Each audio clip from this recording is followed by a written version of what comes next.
Hello, I'm Ilse Schoonraad for Group Editors Live. Following the building collapse on 6 May in Victoria Street in George, the public has had a lot of questions regarding the municipality's oversight role during construction process. Now joining us today is George Mayor Leon van Wyk. Welcome. Hi there, Ilse. Good to be with you. Leon, what is the exact role of the municipality? Do you actually send people to go and do inspections during a construction process? Yes, I think what we need to make quite clear is that the municipality has got certain bylaws, and obviously you have land use approvals that are given for a particular site, and then building plans need to be submitted. So those building plans then go through a whole scrutiny process to make sure that they cover all of the aspects that need to be covered in terms of the Building Standards Act, in terms of the bylaws, in terms of what footprint that building can have on that site. So that building plan approval process will then go through its motions. Plans will then be approved.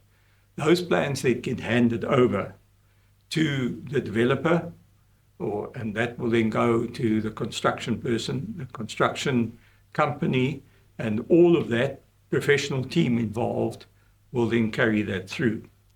When it comes to the end of that process, an occupational certificate will be given. So it's relatively simple on a single-story house, for instance, that is being undertaken. So during that process, the building inspectors will, for instance, look at the foundation of that house, and where they get called to along the line at roof-topping, they may be asked to come and do another inspection. But ultimately, it will only be an inspection right at the end when an occupation certificate then gets issued to make sure all of the aspects that are included in that building plan and that the bylaws are complied with. It becomes very different when you're dealing with a multi-story building, because a multi-story building immediately goes over to that whole team that is involved there. So the developer will then, they'll have to be an architect, they'll have to be an engineer. And as soon as you go above a certain level on a building, you need a structural engineer, even on a double-story house. So the same would apply on a multi-story building. That structural engineer will then need to prepare those technical drawings that would then need to indicate what form of reinforcing gets put in place, where pillars get put within the building to give that whole site in structural integrity.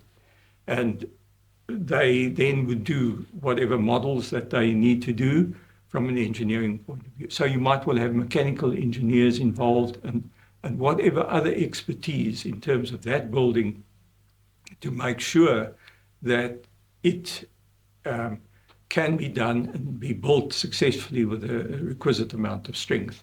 During that process, you would need to do tests on the concrete on a regular basis. And there would need to be safety officers, and the safety officers have got a whole set of compliance. So that process needs to be gone through during a multi-story building, but the municipality will never be involved in checking on those processes. It's not required of them within the law. Should the municipality be required to actually be involved? Well, you see, that is where the difficult question then comes in, because no municipality in terms of South Africa, in terms of the law, gets involved in a multi-story building, because a building inspector doesn't have the qualifications or the experience or the ability to go and judge the strength of concrete or whether all of those aspects are done.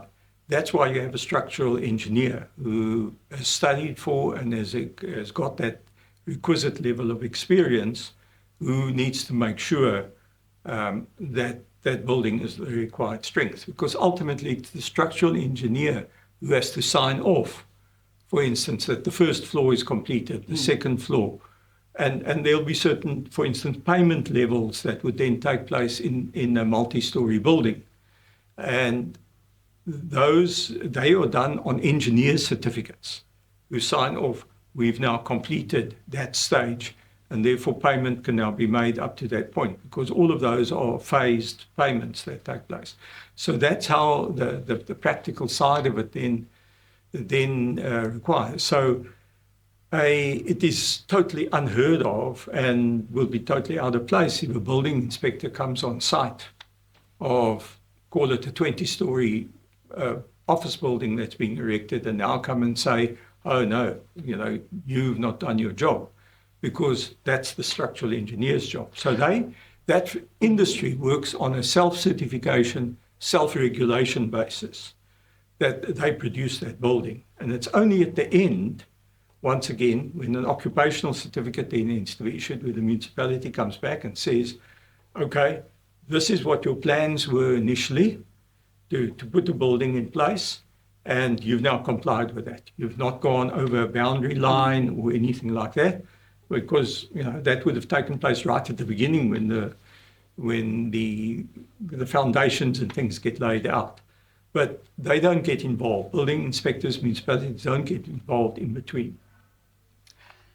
It's all good and well, and I understand the role of the municipality now. You basically just rely on the integrity of the people involved, and that all the paperwork is in place and that they adhere to all your rules. But in this instance, that wasn't good enough, because in this instance, some people let things slip through the cracks, and should the municipality not have a bigger say? And shouldn't you have a structural engineer on your staff? Yeah. Look, there are a whole lot of aspects to that question, because what we've done from a George municipality point of view, we've immediately instituted some further steps where we are now saying that when you make application for a multi-story building and you say these are your team members on this exercise, there's going to be a further set of checking on the competency of those people.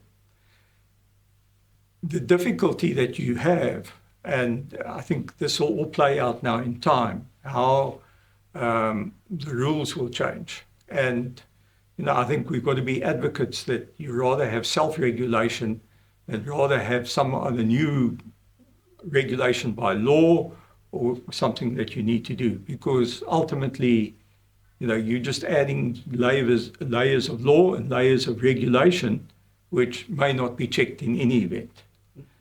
But it comes down to the industry. How does the industry then do this a lot better? And for instance, we understand that engineers, they have every 5 years, their competency only gets checked. And they, as an industry, engineering council, may need to review what their practices are, their internal practices, and how do they manage that. And I think each of those professions involved in that whole built environment space will have to go through that self-examination that takes place. If a municipality, for instance, has got to employ a structural engineer, that's a specialist skill.